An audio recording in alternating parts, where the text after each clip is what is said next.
Sicherheitshinweis. Bitte lassen Sie Ihr Gepäck nicht unbeaufsichtigt. Security advice. Please do not leave your baggage unattended. Ladies and gentlemen, the crew welcomes you aboard this Cabal Wings flight. Our flight to Duna and back will be 1 hour and 55 minutes. Please note that all Cabal Wings flights are non-smoking flights. Now we will make you familiar with the safety procedures. This is how you fasten and unfasten your seatbelt. In case of the unlikely event of the loss of cabin pressure, use your IVE suit. You are kindly asked to keep your seatbelts fastened whenever seated because unforeseen turbulences, rocket ignitions, explosions, spontaneous disassembly or little braking may occur at any time. Please fold up your table and set the seat in the upright position. Anyway, what I wanted to do this time, to have somewhat more realistic Duna line scenario with a launch window, not only to Duna but from Duna to cabin. And this made it a lot harder to set it up, but I could use Alex Moon's fantastic launch window calculator and manage with minimal fuel with only chemical engines. I had to set up this probe in the middle before start to avoid unnecessary flexing of the whole thing because it's very wobbly and hard to steer. This helps somewhat because it's in the middle, the reference point with which you steer, and it's a little bit better. This is also the cause why I started to do my gravity turn a lot sooner than usual, because this way I had time to do it slowly and with less problems. But this is mostly problem during the initial stages. I mean these 6 boosters with the skippers, and after that the single mainsail takes over and it's somewhat better. And there is nothing else to do here, just to go into orbit. There is quite a lot of fuel left, but I don't want to make some complicated tank setups or whatsoever, so this was a quite easy way to put this whole thing into orbit with some fuel to spare.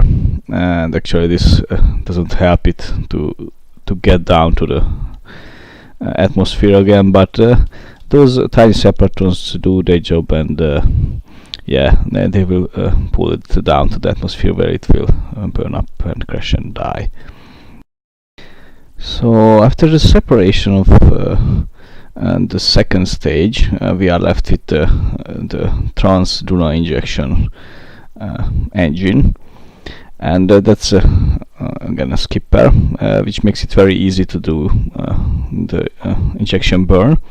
However, a lot of time is taken to set up the exact maneuver node, and the way to do it in this case is to switch the focus on the target, so it's visible where your trajectory will be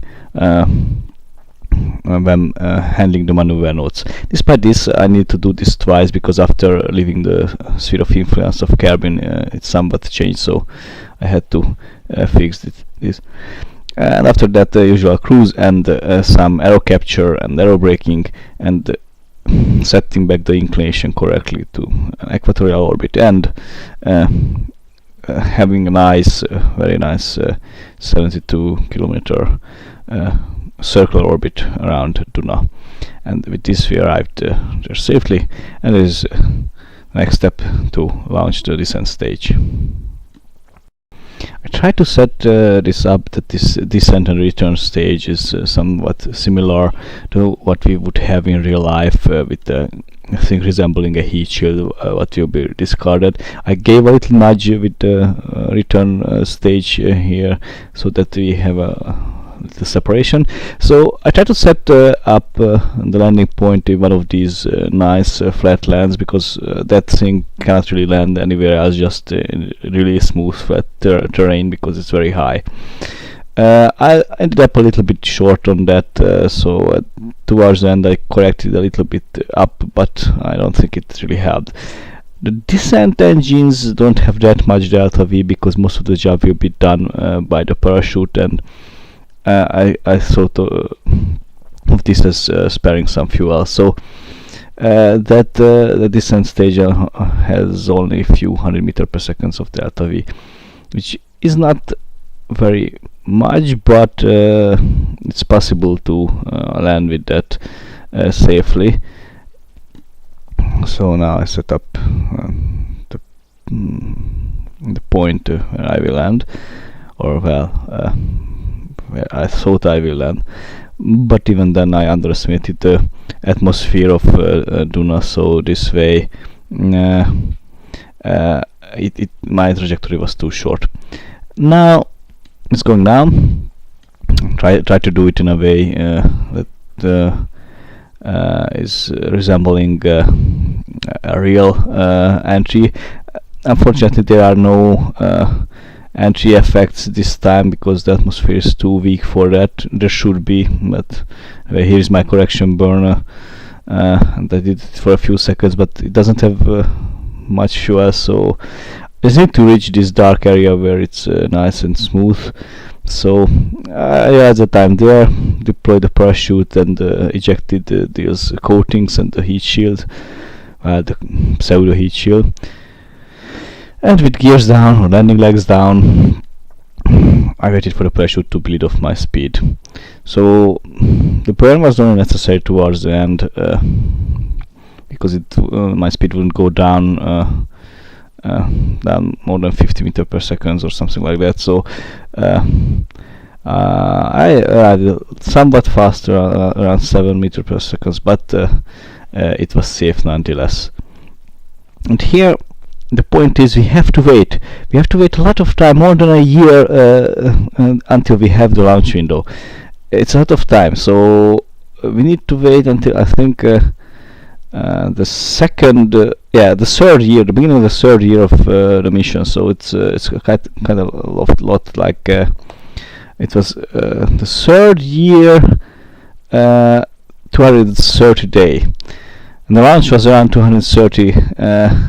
Of the first year, so yeah, it was a really long time, and this would happen every time when we want to send somebody to Mars and back, because we have to wait for the proper alignment, and it is a really long time, and standing there without any way back, it's kind of dangerous. Not to mention the effects of low gravity and radiation and whatever, but any unforeseen event can happen, accidents, whatever. So yeah, this is one of the reasons why it is so hard to go to Mars. But in this case, with Duna, we are better off. It's easier. There is a eclipse. Yeah. Actually, it happens every time the moon goes around, so it's not that rare event.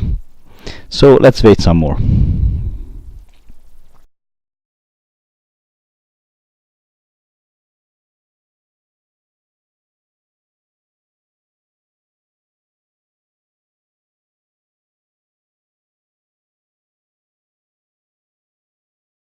And with the setting sun shining on us, we start our ascent towards the return stage. And this, I started this with the descent engines. Strictly speaking, it's not necessary, but it's easier to separate the ascent vehicle from the descent engines this way.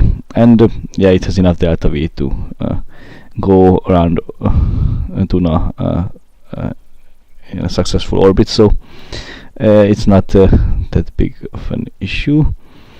What is bit complicated in this case, that I wanted a smooth encounter, so I more or less set it up so that I don't need to wait a lot before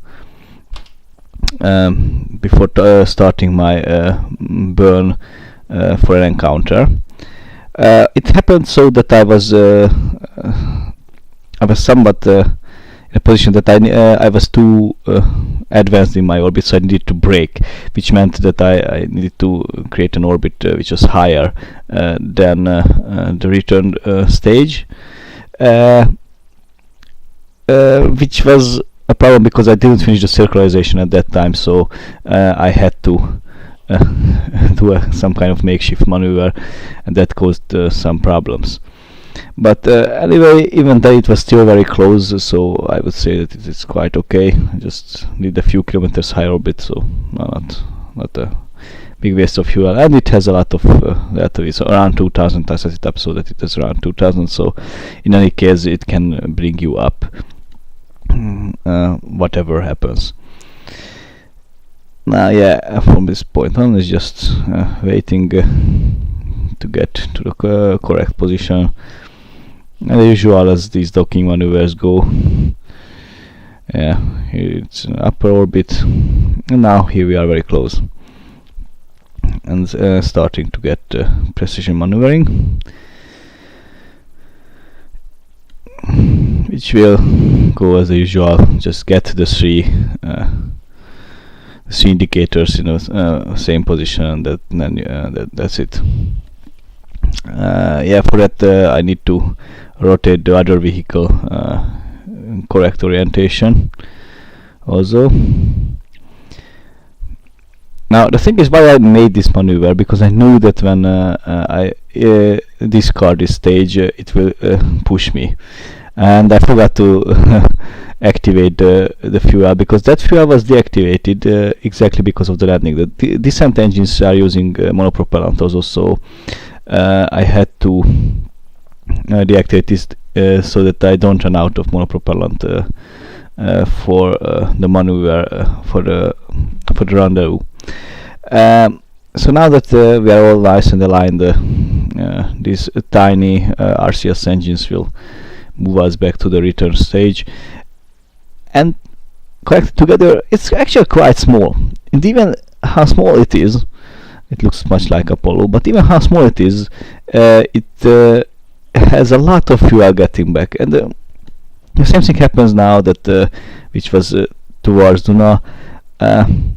I'm more or less in the launch. I maybe should have waited a few more days, like 240 instead of 230. But yes, setting up the focus on the target helps to get the correct maneuver. And yeah, rendezvous with cabin is much easier than with Duna, so we are there in no time. And after the usual circularization, air capture, whatever, we have an equatorial orbit 72 kilometers, which is ready ready for the descent to the Kerbal Space Center to an optimal position. And this is what will happen now.